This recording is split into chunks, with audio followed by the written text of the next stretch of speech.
अगर आप भी चाहते हैं मैथिली स्टार म्यूजिक का ऑडियो वीडियो सबसे पहले आप तक पहुंचे तो लाल बटन को दबाकर चैनल को सब्सक्राइब करें और घंटी को दबाना ना भूलें।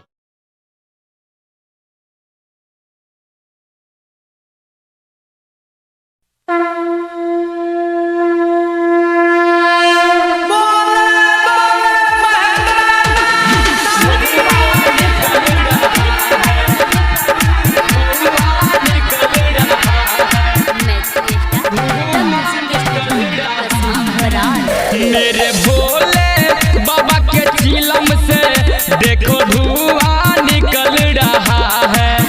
मेरे भोले बाबा के चिलम से देखो धुआं निकल रहा है।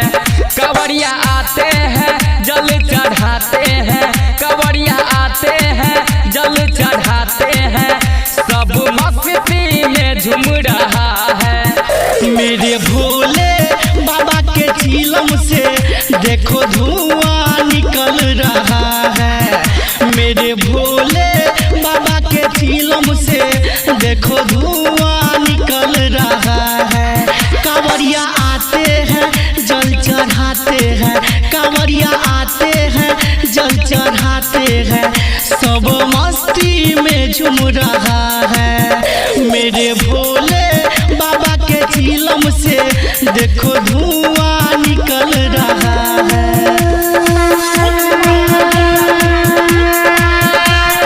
भोले बाबा के चिलम से देखो धुआं निकल रहा है।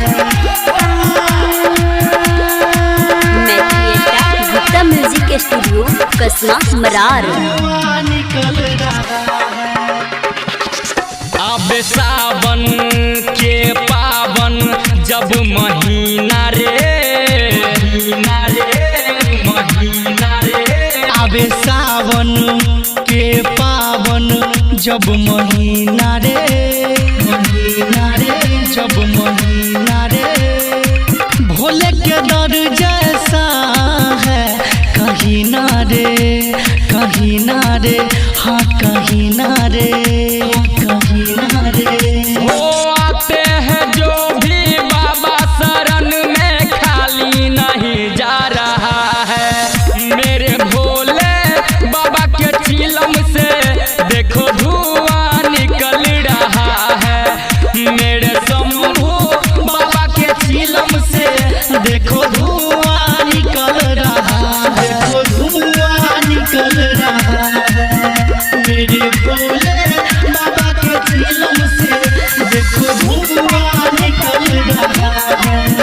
अभी अपने आप सब सुन रहल छी मैथिली स्टार म्यूजिक के गुप्ता म्यूजिक स्टूडियो कसमा मरार।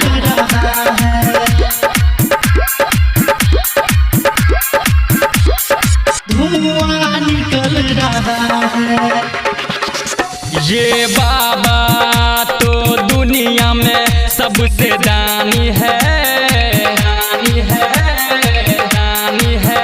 ये बाबा तो दुनिया में सबसे दानी है, दानी है, दानी है। भूत प्रेत संग रहते ये मसानी है, हम मसानी है, हम मसानी है, मसानी है। बड़ा घबयंकित कावड़ लेके देवघर जा रहा है। मेरे भोले बाबा के चिलम से देखो धुआं निकल रहा है। मेरे भोले बाबा के चिलम से देखो धुआं निकल रहा है। मेरे भोले बाबा के चिलम से देखो धुआं निकल रहा है। कवरिया आते हैं जल चढ़ाते हैं, कवरिया आते हैं जल चढ़ाते हैं, सब मस्ती में झूम रहा है। मेरे भोले बाबा के चिलम से देखो धुआं निकल रहा है।